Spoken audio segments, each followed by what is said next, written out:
Welcome to Tablenauts. My name is Max. I'm DUNE. And today we're doing our 10 mini reviews with our September recap. So we've each chosen 5 games we played this month, some together, some not, and we want to talk to you about them. Yeah. The first thing we're going to talk about is a big box campaign game that we're actively attempting to go through, which is Oathsworn. Now, we don't actually have it in front of us because it's in the other room, and Kenny's actually setting us up for Chapter 2, which we'll be playing later this evening. But this is a campaign game basically split up into 2 parts, a story and a combat. Yeah. So let's first and foremost just talk about the story. Yeah. What did you think about that? Oh my gosh. So going directly, like in my mind, I can't separate the two. Tainted Grail, Oathsworn, both like big box campaign style games.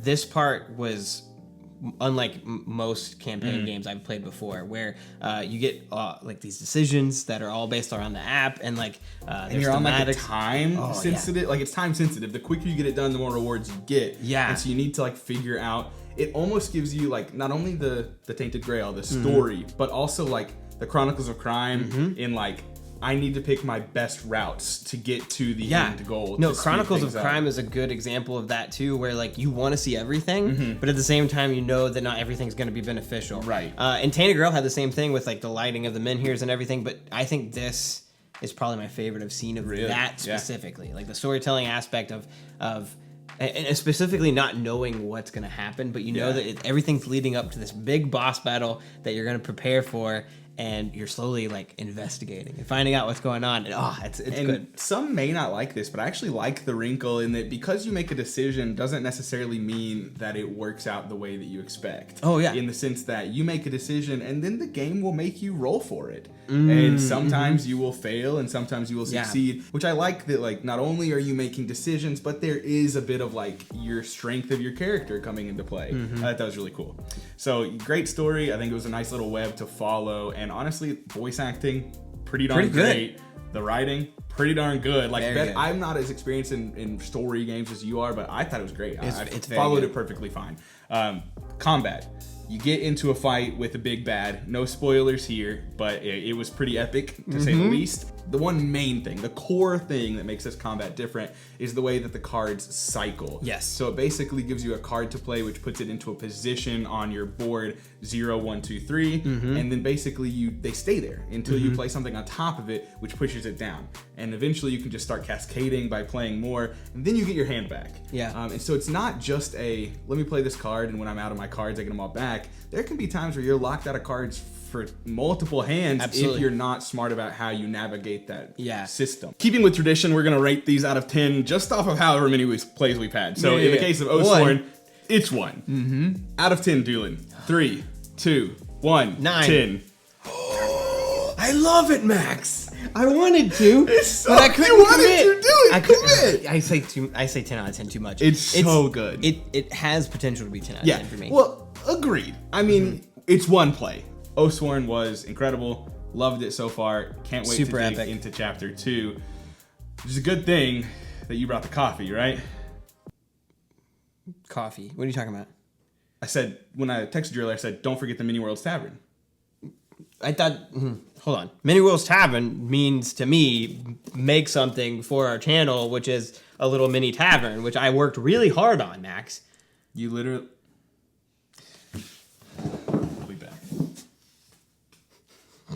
Mini Worlds Tavern is coffee for game night and for gamers, as they give back to the community by donating $1 of every bag to gaming-related nonprofits.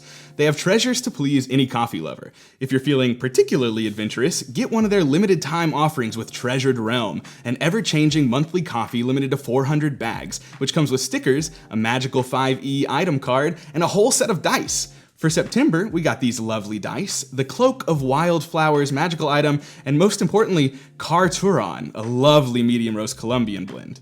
The first 100 people to use code Tablenauts10 or by clicking the link in the description get 10% off their order. If you're looking to keep the games going and the coffee flowing, I can think of no better place to visit than Mini Worlds Tavern. Now that we've got our coffee in us, let's move on to game number 2. Doolin, what is it? Ooh, this was Project Elite that Kenny brought with him over to teach us how to play, and we played it on a whim because I think there was like multiple other games that we had played. Like a bunch of roll and writes, but we thought this looks way cooler than a couple of roll and writes, and we were right. Yeah, so this is a CMON game, I believe, right? And so in my mind, I was immediately comparing it to Zombicide, right? Which they actually, I mean, there's a Zombicide in space that looked similar in nature to it, sure. But the way it's played is completely different. This is actually a real-time like war game. I don't know, Horde? like Horde game? That's what I would classify it as. It reminds me of like Left 4 Dead. Tower defense? Yeah, sure. Yeah. So like you and your buddies all go starting in this space, and I assume that there's different maps and all of that sort of stuff too, but we were playing against a group of aliens that were just trying to push through to our starting space. Right. And not only did we have to defend against them in real time, but also complete some objectives. Yeah. We and couldn't then just defend the Horde. We had to go out and attack certain things. Which I think if we just kept doing, like, there's also a amount of time that we can, like, amount of rounds. There are amount of rounds, yes. But yeah, essentially, it's not just real time the whole time. You get a little bit of playing. Yeah, a little bit of respite. But for 90 seconds, you use as many of your dice as you can to shoot, to move, to search, to do all of these different things with the weapons that you have or the items that you have. Enemies get a turn, and they move, and they move fast. A lot, yes. And there's tons of boss monsters. It was really nice, and it was stressful, but also accomplishable. Like I didn't think that it was there was never a moment where there were certainly moments where we were like, oh boy, but there was never a moment where we were like, we're just playing, we're just delaying the inevitable. Like it never felt out of reach. Yeah. And we did come away with a victory. Yeah. I really enjoyed it far more than I thought I would. I was, to be quite frank, that night I was like, I kind of want to try Twilight Inscription.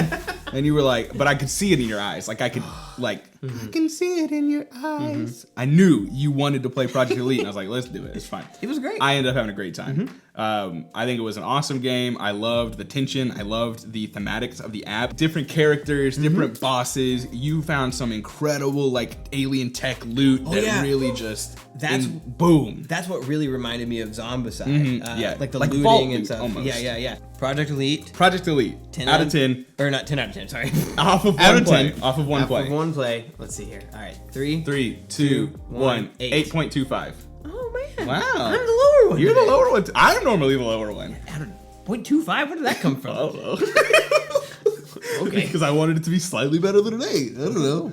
The next game on our list is a game that we have only played on Board Game Arena this month. A million times. I should clarify. I've played the physical copy. I played it with you, physical. Yeah, we've played it physical, just not this month. This month we played it on BGA. How many times? At least 15, I think. Really? I think so. We played it a lot. We're into double digits guaranteed, 100%. We've still yet to win. This is Regicide. We have only played this together, just 2 players. Basically, play it, repeat over and over again. I do think the 2 players is the hardest player count for this game. But this is like a standard card game where you're just playing certain suits that have different ability powers and your numbers dealing damage and you're discarding, you're adding cards back, but it's an excellent puzzle. Yeah. It's a cooperative game where you're trying to cycle through jacks, queens, and kings. They get progressively harder as the game goes on, and basically once you defeat all 4 jacks, all 4 queens, and all 4 kings, you win. But I really like this game. It's great. Like, I'm having a blast. It's one that I've played a while back, and I'm just revisiting it for the first time since it's on BGA. I really enjoy it. It's an excellent BGA game, too. Just like, open it up. I'm gonna play this card, this card, confirm. Okay, close it back. It's just very fun to cycle through games repeatedly, and it's one of those that the difficulty adds to the experience to me. Absolutely. I mean, if this was something that we've already won super twice, easy. Yeah. It's one of those things I almost wonder. I do think we're gonna keep it on rotation, but like the moment we win, are we take done? A break? Yeah, are we done? It's like a paint the roses situation. Right. You just want to push forward again and again and keep churning out games because you want that victory. Regicide, great game. Anything you want to say about it before we rate it? I also, when we started playing again, I forgot some of the rules. The added strategy of trying to play the exact number is really fun. To try and get basically if you kill it exactly, it doesn't go to into the top of your deck rather than the discard pile. So like I think that's really, really neat. And like on top of that, if you manage to kill it with a diamond, like you get that card immediately. Which is just, oh, it's so satisfying. Yeah. But really great game. Yep. What would you rate it out of 10? Okay, I got my number. 3, 2, 1, 7.5.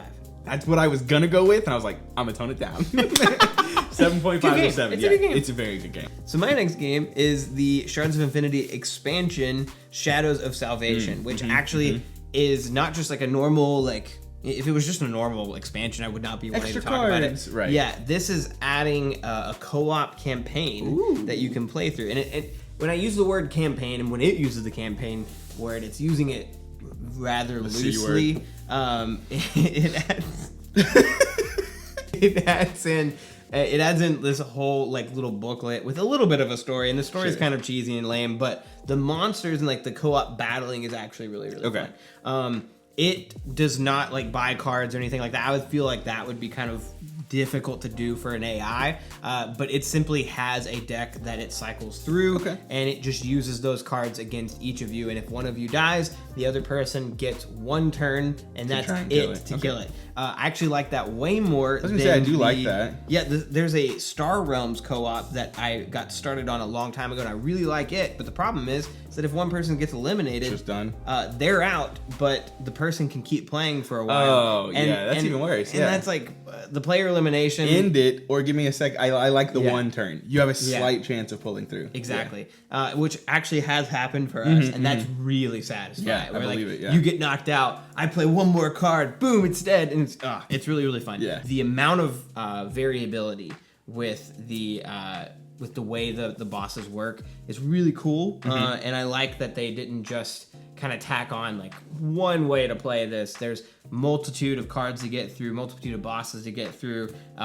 There's even like some adventuring, like choosing which way to go type of thing in the campaign itself. As far as campaigns go, take it or leave it. Sure. It even gives you the option to say, hey, turn to this page if you just want to skip all the fluff and get to the next boss. Remy, you don't like the campaign either.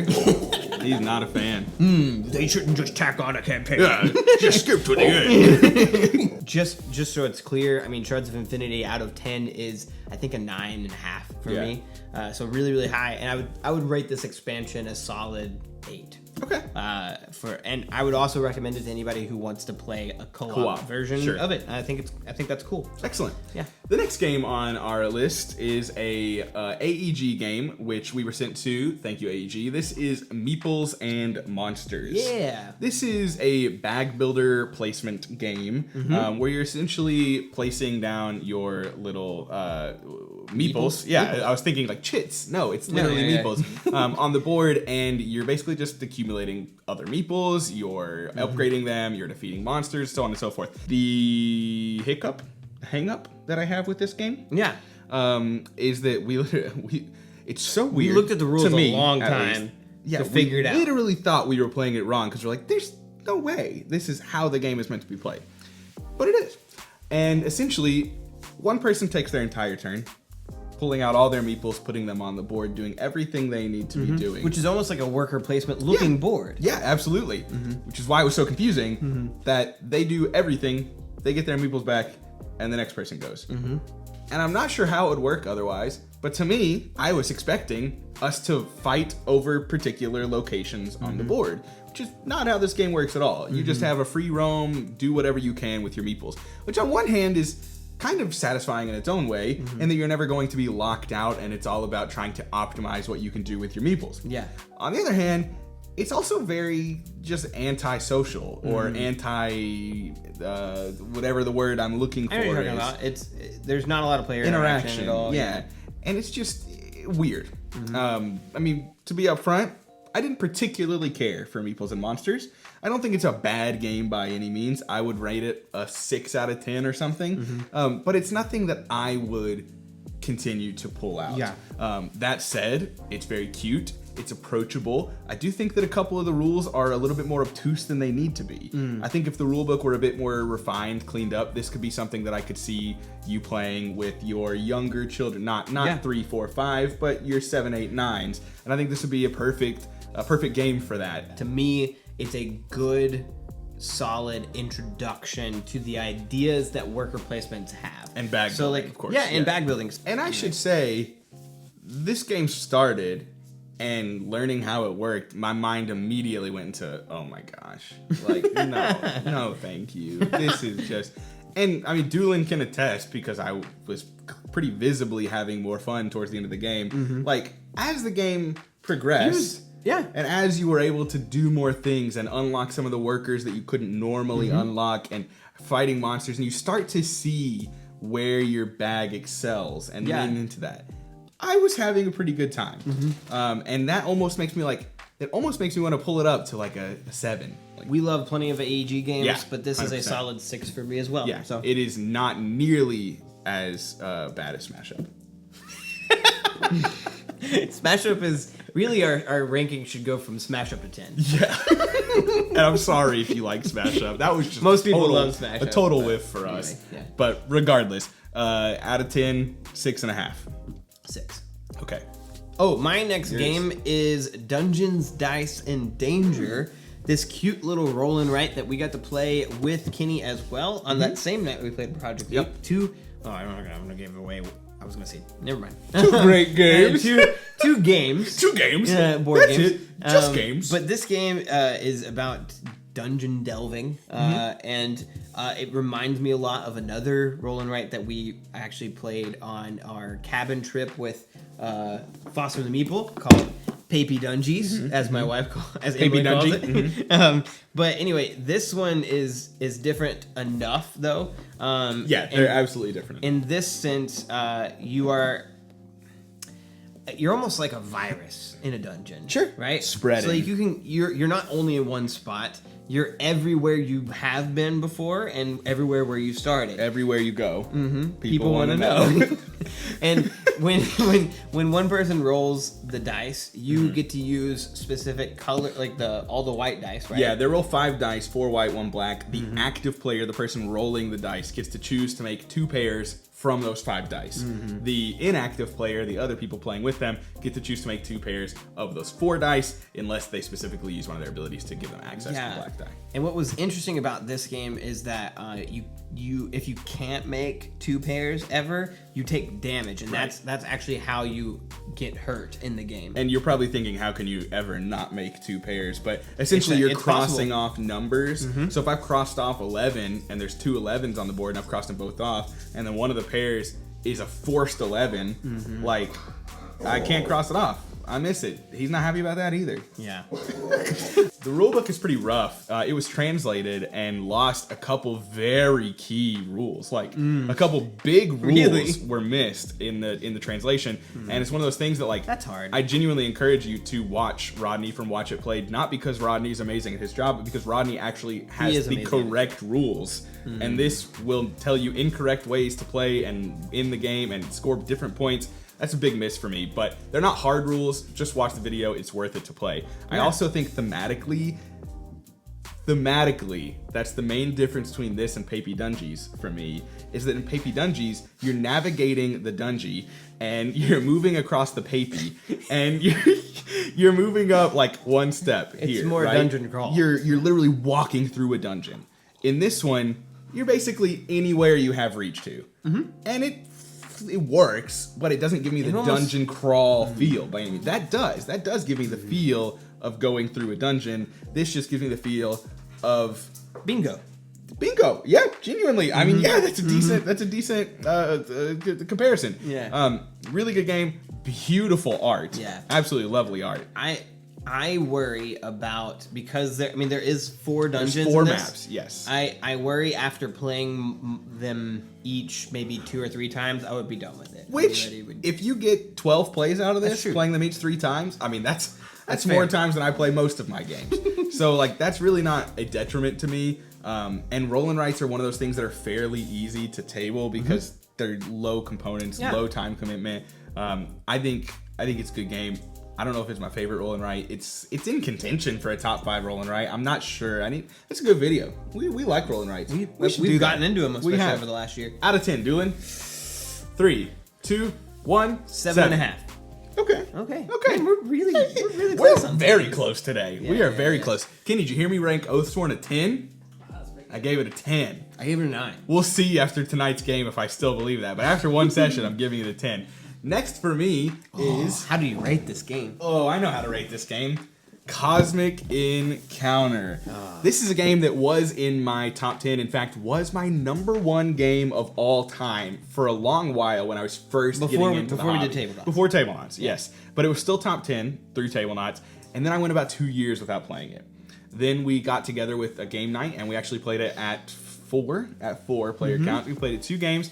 Super late at night. I was reminded about how much I love this game. Yeah. Whether it hit the same high highs that it did the first time is yet to be determined. I will answer that shortly. But it is a very good game. I was very happy to table it again. Yeah, we played 2 games. Yep. In a row because the first game lasted like no time. I crushed the first game. Max destroyed. He got combination that was just bonkers. I drew an incredible hand and I warned people. I was like, don't invite allies everywhere. And then everyone invited allies, and I shot up to 3. I got myself to 4, and I got myself to 5 real quick because my hand was really just fast. Incredible. I think it was at 3 before my turn, and then on my turn I went 4, 5 because my hand was busted. Yeah, it was ridiculous. It was good stuff. I love Cosmic Encounter. I think that unfortunately, and this will be reflected in my ranking of it, it is a bit player dependent. I think that certain people this game is absolutely not for. But that being said, it is a riot every time we play it. I'll also go so far as to give it another negative and say that I think I've not done this. And Kenny, you can chime in. I'm not sure if you've done this. I think the game would be best if you went through and culled some of the aliens. And I mean that because I have every expansion to this game except for the most recent one. Okay. I have a ton of aliens in this game. So I don't care if they're bonkers. Bonkers is what I want. Boring is what I don't want. Yeah. And there are some aliens in here that are like just not particularly fun. They're not bad, but when you compare powers of one to another, it's like this is clearly not necessarily less powerful, but just less interesting. Yeah. And I think if you trimmed this deck down in half to great aliens or good aliens, then every time you play it, you are getting a satisfactory experience. Where I worry that sometimes you play this game, you're going to be left wanting because the alien you got was just meh. I'm going to say something that's going to make you really happy. Okay. I think that this game could learn something from Cosmic Frog, which is that at the end of a specific turn, everybody switches aliens. That would be a very unique thing to add, like an interesting twist. Whether you want to play with it or not is probably up to you, because I could see some people hating that. But I do think that would be cool. Excellent game, though. But does it hold up to a top 10? What are we going to rank this out of 10? I want to preface this with I don't know yet. I'm going to give myself a 3, 2, 1. I've yet to decide. 3, 2, 1, 8.5. My man, great game. Perfect. I don't know where it stands in my top. It's still top 20. It's still top 20 for me. I already know where it is in my top. I don't think it's top 10 anymore, but it's probably just on the cusp of that 12 to 15 range is where I would guess it would go. I am bonkers and I have every single game I've ever played ranked. That is absurd to me. Moving on, Doolin. My next game is It's a Wonderful World. This is a game I've strictly played on BGA. Me too. But I have played it a lot. Have you really? Yes. I have gone through a BGA renaissance. Have you been playing just with randos? Yes. Dude, invite me to 2. Max. Spoilers? I'm kind of liking It's a Wonderful World. It's good. I still don't fully understand it. There's some iconography. The people, what do the blue and red people mean? Okay, I can explain. I didn't know at first. So maybe we should talk about this off camera. We'll talk about the game first. I'll get to that. But It's a Wonderful World is a fairly easy to learn drafting game. When I say easy to learn, it's easy to figure out what you're supposed to do on your turn, which is simply pick a card, pass all the cards to the next person. And then after all of the cards have been picked, you use each card in one of 2 ways. That's all you can do. You can either recycle it for its recycle ability, which is 1 cube of a specific color that it says on the side, or you can choose to put it in your construction area, which are the cards that you'll be working on. I love the fact that you're not held down by the fact that if I don't finish the card, it goes away at the end of the turn. Yeah. You can hold on to, you could hit begin construction on every card in your hand at the first hand, and you won't get anything done, but you'll have 5 cards ready to be constructed later on. And Probably not smart, but. No. I've done that before. I lost horribly. But it's this nice game where each card has, when you build it, either building things that you're going to get every single round. So like it adds to the resources you're acquiring. Resources, the word I was looking for. The resources that you will get at the end of every single round.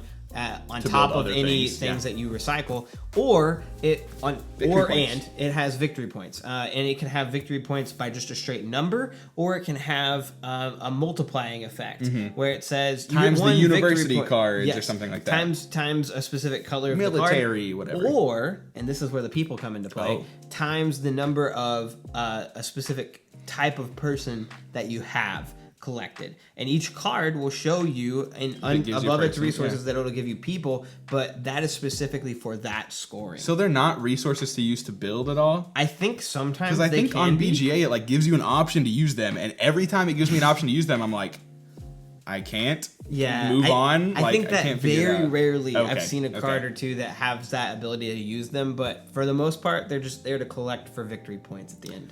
I know we have not played it, but I want to talk slightly about something else. Is that It's a Wonderful World is a very simple game, and a very good one at that, I do think, and it is considered to be the better one.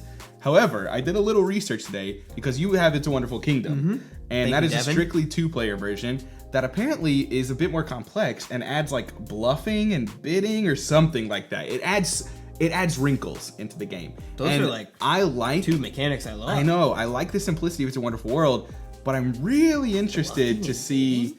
Don't take that for truth because I read it from BGG. You never know. But I really want to try that out. I want to see if maybe that little extra pizzazz makes it even better for me. But as it stands, It's a Wonderful World is among the games that I'm playing on Board Game Arena right now that I play, I lose, and I hit rematch. Out of 10. We've played like a couple times Board Game Arena. Dude, I've played like probably 15 games of it now. What? I've played it twice. Not even. We're in our second game right now. I'm on the Play Now. I have it on my Play Now saved, favorites. All right, ready? 3, 2, 1, 7. 8.5.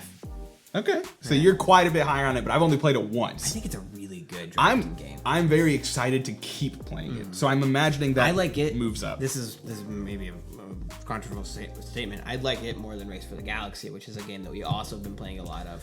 I know that they're very different. I think I do too right now, but that's a tough one. That's a tough one because I love I love the strategy in deciding which phase you want to play in Race for the Galaxy, which this does not have. Great game, though. Moving on. I played a game that probably very few people have ever played. And I want to preface this with the fact that I am on Alley Cat Games payroll, although not a whole lot. I stream for them once weekly, every Wednesday at 10 a.m. Eastern Standard Time. You can catch me at the Alley Cat Games Twitch or Facebook, streaming whatever it is they want to talk and play. They just recently announced a new game called Arborea. This is a beautiful game. They are calling this, I forget what they're actually calling it, but this is fitting into that same weight category as Autobahn, which a lot of people probably haven't played that either. It's not out, but it's coming out in the next 2 weeks at Essenspiel if you're there. This is like I would say like a weighted 3.25, 3.5 on BGG. Okay. It's like a heavier game, but not a massively heavy game. Okay. And Arborea is this absolutely beautiful, think like Studio Ghibli almost art, where you've got like creatures and mystical monsters and workers, and essentially you are placing them on tracks. And as you place your workers on tracks, they move. The tracks literally have things where you place the workers on and you like lift them up and move them down the track. The farther down the track they go, the greater resources you will get, but you have to decide when to hop off the track. Then you hop off the track and you basically gather up an amount of resources on the path back to taking your worker home.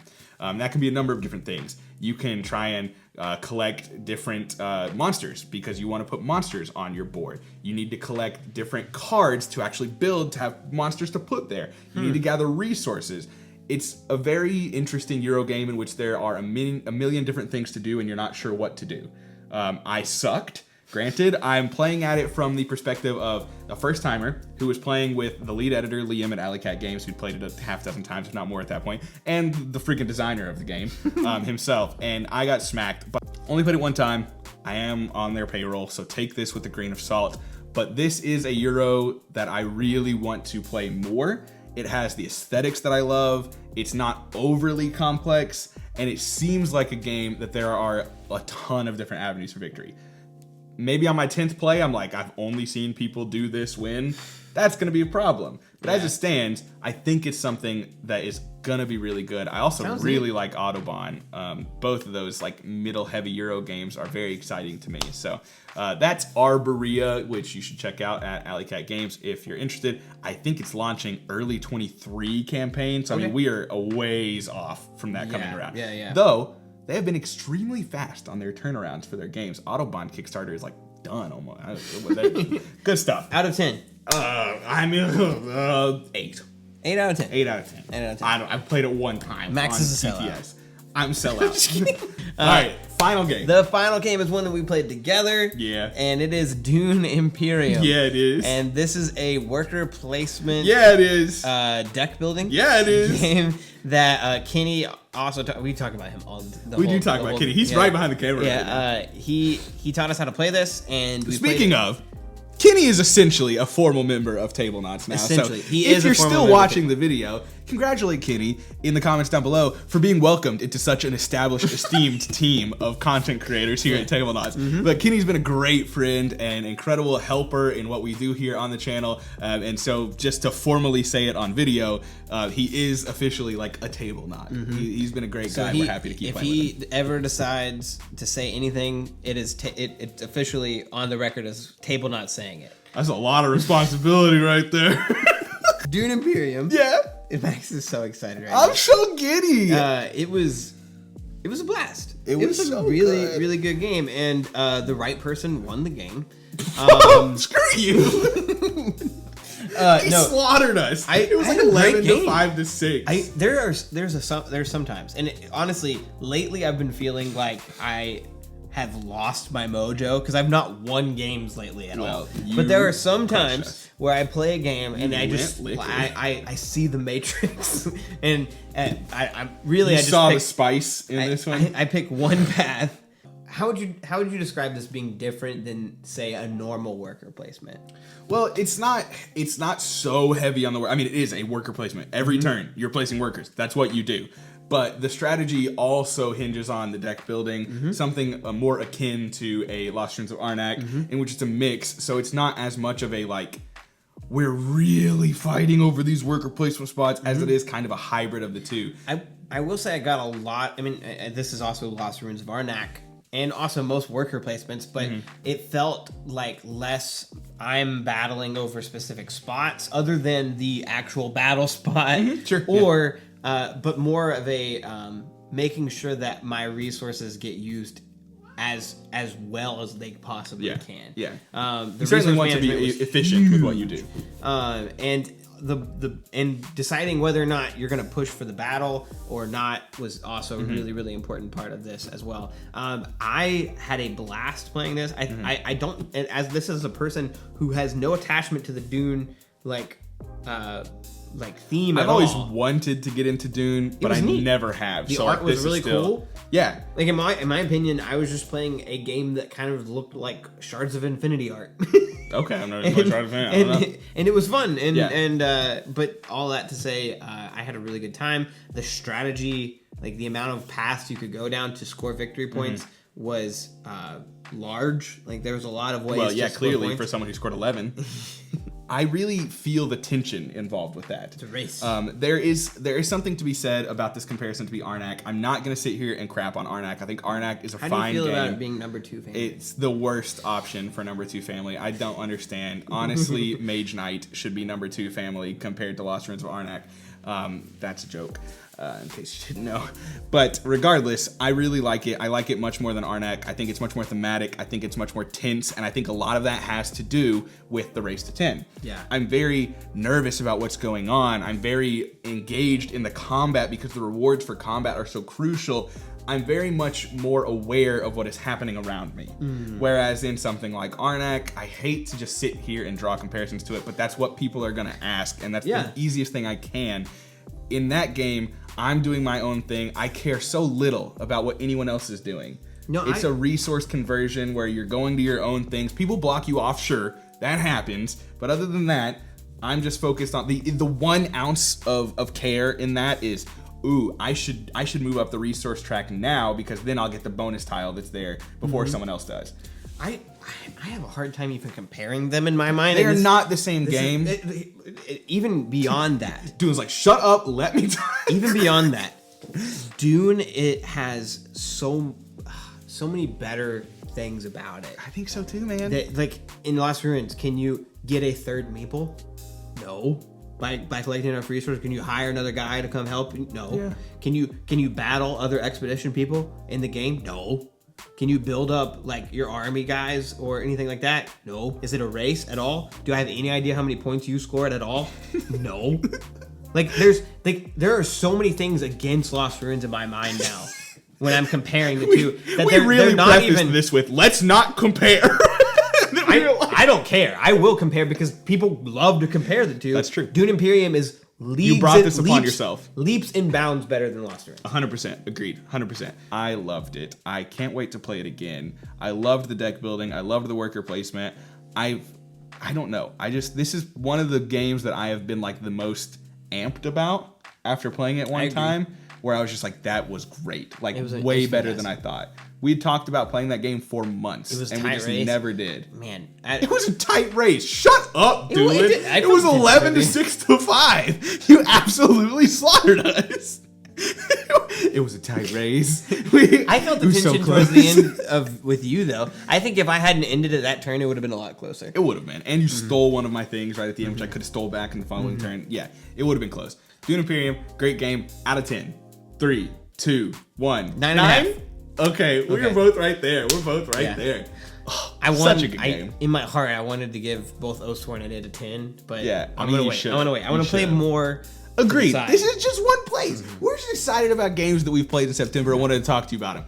Thanks for watching. Come back in October for our recap if you want to see it then. And I mean, come out, come through October. You don't have to wait till the end. You can watch our videos throughout the month. We got a whole backlog. We've been here for almost 2 years now. You can go, there's videos way back. Go check them out. They're not as good. We should be dressed up for the October one. Okay, let's do it. Yeah. I'm gonna be like I'm gonna be Bandit from Bluey. I'm gonna dress up like Bandit. I'm not gonna tell you what I am because it's probably gonna be something that's on sale. It's probably not gonna be Bandit for me either. We should probably do something board game related.